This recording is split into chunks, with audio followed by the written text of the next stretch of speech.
short story titled Tears of a Coffin Maker. This was the Tsunami anniversary short story commissioned by the BBC Radio 4. I'm going to read a short extract from that. This short story is based on a prison, Matara prison, when the waters came in, they opened the gates, and we are dealing with one person who is the coffin maker in the prison, and he meets this driver called Sarath who's looking for his wife. They couldn't find her, but they find a tree. They find a tree in the cemetery where lots of saris are sort of wrapped around the tree, and they find her sari wrapped in that tree, and they are going to cremate the sari. So it begins like this. Sarath made one last request. Please come for my wife's cremation. Cremation? You don't even have a body. I said nonchalantly as I could. I'm going to cremate her sari, he said calmly. What? I asked, wondering whether the man had lost his mind. Where? At the cemetery, where we found it. By nightfall, everyone left the town. I removed a wooden plank from a deserted shop which had escaped the wave. I broke into an abandoned hardware store and found some tools.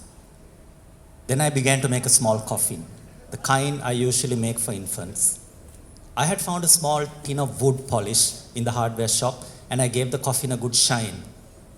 Sarath never left my side. He watched me like a prison guard. He spoke to me only once during that time. Please carve her name on the lid. Making coffins at the prison had given a sense of purpose to my life there. I took great pride to achieve perfection. I carved my own patterns on the lids, usually flowers. I would polish a coffin until its surface caught the tiny shafts of sunlight that came through the workshop's windows. I can proudly say that Yamuna's coffin was such a work of art. The funeral ceremony was simple. Sarath chanted a few religious stanzas and thanked his wife profusely for the happiness she had brought him. They have been saving money to start a family soon. He promised to meet her in another life to continue that family. Sarath lit the small wooden pyre that held the coffin. The orange red of the fire mingled with the fiery twilight, and the smell of burning wood and nylon fabric mixed with the stench of the dead. Sarath sat silent and calm throughout the cremation. After some hours, he threw some water upon the cinders and collected the ashes.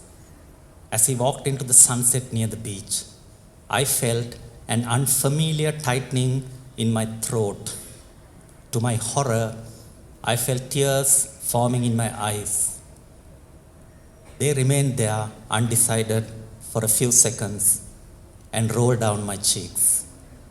Sarath scattered the ashes on the sea. Thank you.